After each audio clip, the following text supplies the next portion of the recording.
आनंद फार रस्त्यावर होतोय, गाडी येईल चुकून, झेंड्याकडे तोंड करायला पाहिजे. हातात ते हार द्यायचे बाबू, फुलं द्यायची काय सलाम बिल गेल्यानंतर तो रांगोटी करायची. थांबा जरा सावधान करू.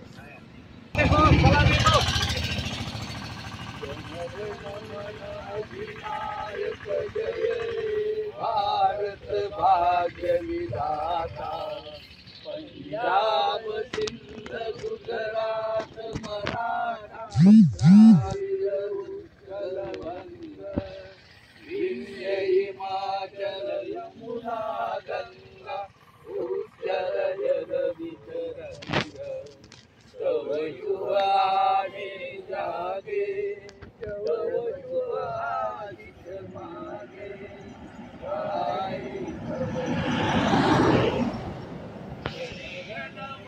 मंगलदायक जय हे भारत भाग्य विधाता, जय हे जय जय जय जय जय हे भारत माता की जय. माझे सासरे भगवंतराव काकडे हे स्वातंत्र्य सैनिक होते आणि माझ्या सासूबाई पण स्वातंत्र्य सैनिक होत्या. तर त्या निमित्ताने इथं जे आलेले आहेत आमचे पाटील साहेब, अजून सरपंच खेंगरे साहेब, असे आणि कुटुंबातले सगळे लोक. तर आम्हाला इथं काहीतरी पाटील साहेबांच्या सहकार्यातून इथं एक संतोष सृष्टी तयार करायची आहे आणि इथं चांगले कीर्तनकार घडवायचे आहे. याच्यासाठी आम्ही आजचा कार्यक्रम इथं ठेवलेला आहे आणि तो उत्कृष्टपणे पार पडावा. अरे वा, छान. काय असतं ना, बोला. जय महाराष्ट्र, जय महाराष्ट्र, जय हिंद. जय हिंद. दादा नाही चालू ना, टॉप केलं. दादा आमच्या कधी कुणाला उठले नाही, माटले नाही, घेतला वाचा टाकला नाही आणि गोड गैरेपणा विचारले नाही. जय हिंद, जय महाराष्ट्र. ओके. हो, येस येस.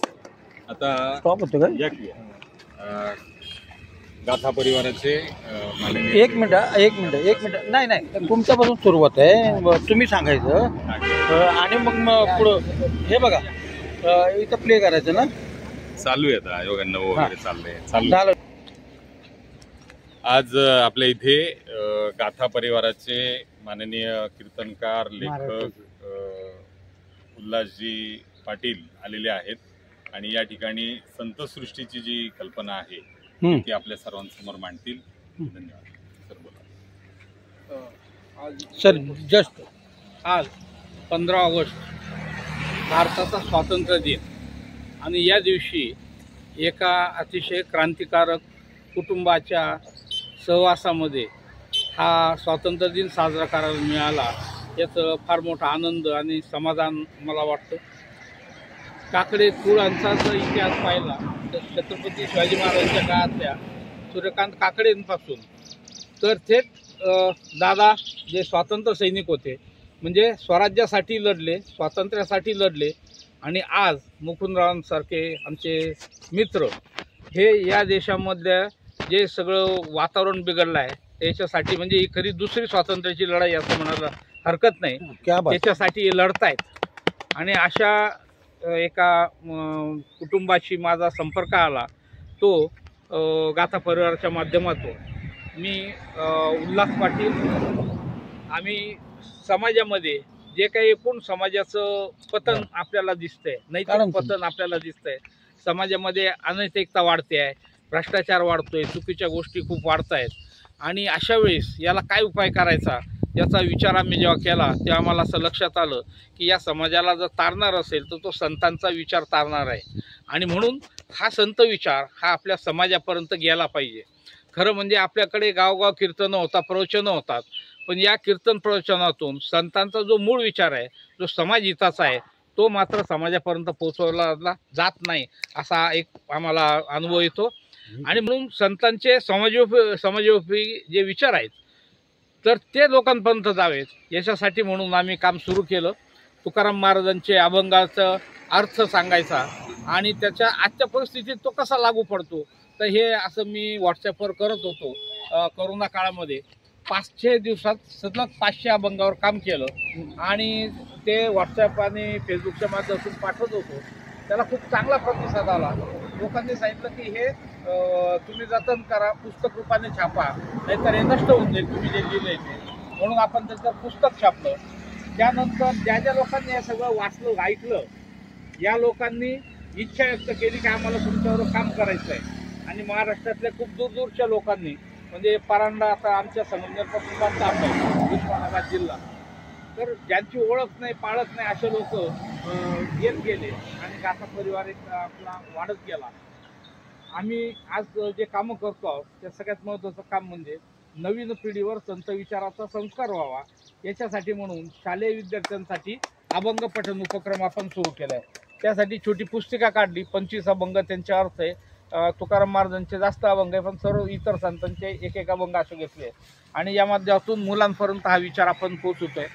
गेल्या वर्षी जवळजवळ 11 तालुक्यात मी फिरलो आणि 1.5 लाख मुलं, त्यांचे शिक्षक यांच्यापर्यंत तुकाराम महाराज आणि संत विचार आपण व्याख्यानाच्या माध्यमातून पोहोचवला. चालू वर्षी मराठवाडा शिक्षण मंडळाने त्यांच्या सर्व 59 शाळांमध्ये आपलं हे काम सुरू केलेलं आहे. रयतमध्ये हे काम सुरू करण्यासाठी प्रयत्न चालू आहेत. बारामतीमध्ये पवार साहेबांच्या ज्या संस्था आहेत तिथे हे काम सुरू करावं असा आमचा प्रयत्न चालला आहे. तर अशा पद्धतीने या कामाला एक प्रकारची गती येते.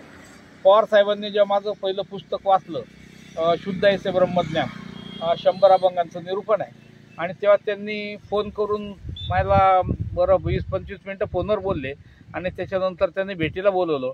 4-4.5 तास वेळ दिला आणि त्यांनी सांगितलं की तुमचं चांगलं काम आहे, मी काय तुम्हाला मदत करू शकतो. आणि त्यानंतर आपल्याला त्यांनी मोठी मदत केली. आपण 3 महिने मोफत कीर्तन प्रवचन प्रशिक्षण देऊला घेतलं होतं. जवळजवळ 60पेक्षा जास्त लोक सहभागी झालेत. त्यानंतर आमचं आळंदीला 1 महिन्याचं कीर्तन प्रवचन प्रशिक्षण झालं. त्यानंतर वालधरी 40गाव तालुक्यात झालं, परांड्याला 1 झालं, आता परांड्याला 2रं झालं, संगमनेरला अजून 1 झालं. तर आम्ही साधारणतः 8-8 दिवसाचे आता कीर्तन प्रशिक्षण घेतो आणि हा वारकरी विचार कीर्तनकारांना समजून द्या आणि त्यांच्या माध्यमातून समाजापर्यंत आपल्याला पोचवायचं आहे. आज आपल्याला असं दिसतं आहे की तुम्ही सुद्धा बातम्या वाचत असाल, आळंदीमध्ये जे काही प्रकरण बाहेर आलेलं आहे ते एक प्रकरण नाही, ते म्हणजे हिमनगाचं टोक आहे. संप्रदायामध्ये अतिशय वाईट प्रवृत्ती शिरलेल्या आहेत. कारण काय झालं की तिथं गेलं का प्रतिष्ठा मिळते, पैसा मिळतो आणि त्याच्यामुळे लोक तिकडं खूप मोठ्या प्रमाणात गेले. दुसरी गोष्ट अशी झाली की आता या इलेक्शनच्या वेळेस आपण अनुभवलं असेल की इथं जातीवादी पक्षांनी हे कीर्तनकार अक्षरशः विकत घेतले. पैसा देऊन हे कीर्तनकार एका पक्षाचा प्रचार करत होते. हे संप्रदायाच्या दृष्टीने फार वाईट आहे. आणि खरा संत विचार जर आपल्याला पुढे न्यायचा असेल तर आपल्याला संतांचा मूळ विचार समाजापर्यंत सतत पोचवत राहावं लागेल. ही काही सलग अशी चालणारी प्रोसेस, पिढ्यानपिढ्या चालणारी प्रोसेस आहे. ही 1 आणि 2 दिवसांनी काम करून होणार नाही. आणि त्याच्यासाठी म्हणून आम्ही जेव्हा देऊला कीर्तन प्रशिक्षण चालू होतं 3 महिन्याचं, मुकुंदराव 2दा तिथं आले होते आमचे मित्र रणसिंग यांच्या माध्यमातून, आणि तेव्हाच त्यांनी अशी इच्छा व्यक्त केली की आमची इथं जागा आहे, आम्ही तुम्हाला जागा देतो आणि इथं तुम्ही तुमचं केंद्र सुरू करा. तर केंद्र सुरू करायचं म्हणजे नेमकं काय होतं, तर माझ्या डोक्यात हे होतं की केंद्र म्हणजे आपल्याकडे लोक काय करताय, संत म्हटले का मंदिरं बांधायचे, पूजापाठ चालतं, याच्या पलीकडे काही करत नाही. हरिपाठ म्हणतात, गावोगाव रोज हरिपाठ म्हणताय. हरिपाठाचे एका शब्दाचा अर्थ यांना कळत नाही, नुसते तोंडपाठ म्हणतात. तर असं केंद्र आपल्याला उभं करायचं की जिथं संतांचा विचार पुढच्या पिढीपर्यंत जाईल, ज्यांना याच्यावर अभ्यास करायचा आहे यांच्यासाठी आपल्याला एक संदर्भ ग्रंथालय तिथं उभं करायचं. म्हणजे कुठलाही पुस्तक जर आवश्यक असेल ते सगळे पुस्तकं इथं असतील. इथं एक कीर्तन प्रवचन प्रशिक्षणाचं केंद्र असेल ज्याच्यामधून नवे कीर्तनकार घडतील, खऱ्या अर्थाने संतांचा विचार जो मान्य असेल असे कीर्तनकार घडावेत. त्याचप्रमाणे इथं माझ्या डोक्यात असं होतं की मी तसं लिहून दिलेलं आहे यांना की वारकरी संप्रदायाचा इतिहास इथं जो येईल त्याला समजला पाहिजे. संत शिरोमणी नामदेव महाराजांनी का सुरू केलं, ज्ञानेश्वर माऊलीने नेमकं काय सांगितलं, या सगळ्या संतांच्या जीवनातले महत्त्वाचे प्रसंग, त्यांच्या आयुष्याला वळण देणारे हे आपल्याला इथं चित्र, शिल्प आणि शब्द याच्या माध्यमातून एक सृष्टी उभी करायची की जो इथं येऊन जाईल त्याला वारकरी संप्रदाय नेमका काय, त्याचा विचार काय तो आपल्याला समजला पाहिजे. कारण नाही तर काय होतंय, आपण मूर्तीपूजक लोक आहोत, आपण जातो कुठल्याही माणसाची मूर्ती करतो, पाया पडतो आणि करून जातो. विचाराशी आपल्याला काही देणं घेणंच नाही. आपल्याला विचार महत्त्वाचा आहे. संत तुकाराम महाराज जर आज असतील तर त्यांनी काय केलं असतं, काय सांगितलं असतं, हे आपल्या पिढीला कळालं पाहिजे. मी यांना सांगितलं की पाईकाचे अभंग नावाचं एक पुस्तक आहे. तर पाईकाचे अभंग म्हणजे तुकाराम महाराजांनी त्या काळी तरुणांना सैनिकी पेशा स्वीकारा याच्यासाठी प्रोत्साहन देणारे अभंग आहे. तुका म्हणे रणी मरता लाभ दुनी, जे रणात मेला तर तुम्हाला दुप्पट लाभ होईल. जे गीतेमध्ये सांगितलंय की मेलास तर स्वर्गात जाशील आणि जगलास तर राज्य करशील, तेच तुकाराम महाराज आपल्याला सांगताय. सैनिकाचं कर्तव्य सांगतायत. सैनिकाने कसं लढायचं गणविकायचं तंत्र तुकाराम महाराज पाईकाच्या अभंगातून सांगतायत. आणि त्यांनी स्वामीनिष्ठा कशी असावी, आपल्या स्वामीवर जर वार झाला तर याने स्वतःवर झेलला पाहिजे असं सैनिकाचं कर्तव्य सांगतायत. तर हे सगळं आपल्या नव्या पिढीपर्यंत जाणं फार आवश्यक आहे. आज आपल्याला दिसतं की संप्रदायामध्ये तरुण पोरं येत नाही. काय येत नाही का, त्यांना याच्यामध्ये काही दिसतच नाही की काय हे चालले बा टाळ कुटत बसली देवाच्या नावाने आणि त्याच्यातून काही मिळत नाही जगण्यासाठी आवश्यक असं. तर तुकाराम महाराज आपल्याला या गोष्टी जगायला सांगतायत. या गोष्टी फार महत्त्वाच्या आहेत. या आपल्या पिढीपर्यंत पोहोचवलं तर त्यांच्याकडे नीती विचार जाईल. संतांनी आपल्याला टाळकुटाला शिकवलं नाही नुसतं, तर त्या माध्यमातून नीतीचा विचार सांगितलाय. जगावं कसं, जोडो ने या धन उत्तम व्यवहारे उदास विचारे वेच करी, पर उपकारी नेने पर निंदा पर स्त्रिया सदा, म्हणजे हा नीती विचार आहे. अनेक अभंगातून हा नीती विचार त्यांनी आपल्याला दिला आहे. तर हा नीती विचार जर समाजापर्यंत पोहोचला तर नीतीच्या पायावर आधारलेला समाज निर्माण होईल. आणि म्हणून हा विचार समाजापर्यंत पोहोचवण्याचं काम ही तुकाराम सृष्टी करत राहील, पिढ्यानपिढ्या करत राहील. हे एक आधुनिक तीर्थक्षेत्र होईल. आणि हे जसं आपल्या संतांचं स्मारक होईल तसंच आपले स्वातंत्र्य सैनिक बाबूराव काकडे यांचं सुद्धा स्मारक होईल. काकडे कुटुंबियाला सुद्धा याच्यातून पिढ्यानपिढ्या प्रेरणा मिळत राहील असा आमचा एक प्रयत्न आहे. त्याच्यासाठी म्हणून मी याच्या आधी 2-3 वेळा येऊन गेलो. आज त्यांनी सांगितलं की पण आम्ही आमच्या लोकांना बोलवतो, तुम्ही एकदा परत त्यांच्याकडे या, म्हणून आज पुन्हा एकदा आलो आहे. हा सगळा विचार आपल्या पुढे मांडला आहे. आपल्याला एक काम उभं करायचं आहे याच्यासाठी की आपल्या पुढच्या पिढ्या सुखाने जगल्या पाहिजेत. त्यांचं भविष्य आजचं जे वातावरण आहे या पिढ्यांचं भविष्य अंधारलेलं आहे अक्षरशः अशी परिस्थिती. आज जर देशामध्ये जे सगळं चाललं आहे वातावरण हे असंच वाढत राहिलं तर हा देश एक राहणार नाही. हे जे स्वातंत्र्य या लोकांनी आयुष्य झुगारून दिलं, त्या काळात अख्खं आयुष्य झोकून दिलं स्वातंत्र्य मिळवण्यासाठी, यांचा त्याग वाया जाईल, तो जाऊ नये याच्यासाठी म्हणून आपल्याला हे काम करायचं आहे. या विचारानं आम्ही काम करतो आहोत. आपल्या सगळ्यांचं सहकार्याने हे काम आपल्याला पुढे न्यायचं आहे आणि याच्यात आपलं सहकार्य मिळेल अशी अपेक्षा व्यक्त करतो आणि थांबतो. सर्वांना जय जगद्गुरू. बोला की बोला.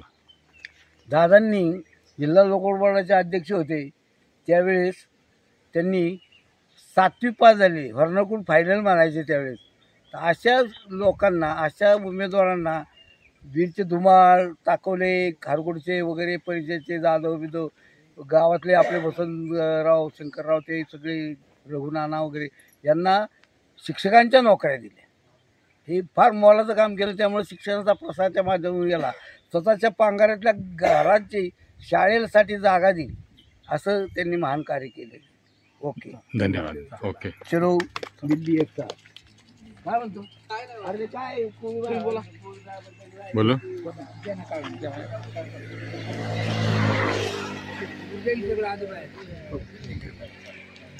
नमस्कार. आता केंगरेवाडीचे सरपंच केंगरे पाटील, त्याचबरोबर आमच्या काकी नानासाहेब काकडे, कबीर, बाळासाहेब, विशाल, आमचे सहकारी, या सर्वांनी या ठिकाणी झेंडावंदन केलं. दरम्यान गाथा परिवाराचे उल्हास पाटील साहेब यांनी या ठिकाणी जे काही संतसृष्टी उभी राहणार आहे त्याच्या संदर्भात आपल्या सर्वांना माहिती दिली आणि हे असं आधुनिक तीर्थक्षेत्र उभं राहावं याच्यासाठी आम्ही काकडे कुटुंबीय त्यांच्या पाठीशी आहोत. एवढी आज दादांच्या स्मृतीनिमित्त आणि 15 ऑगस्ट स्वातंत्र्य दिनाच्या निमित्ताने झेंडावंदनाच्या वेळी मी त्यांना आश्वासित करतो. जय हिंद, जय महाराष्ट्र.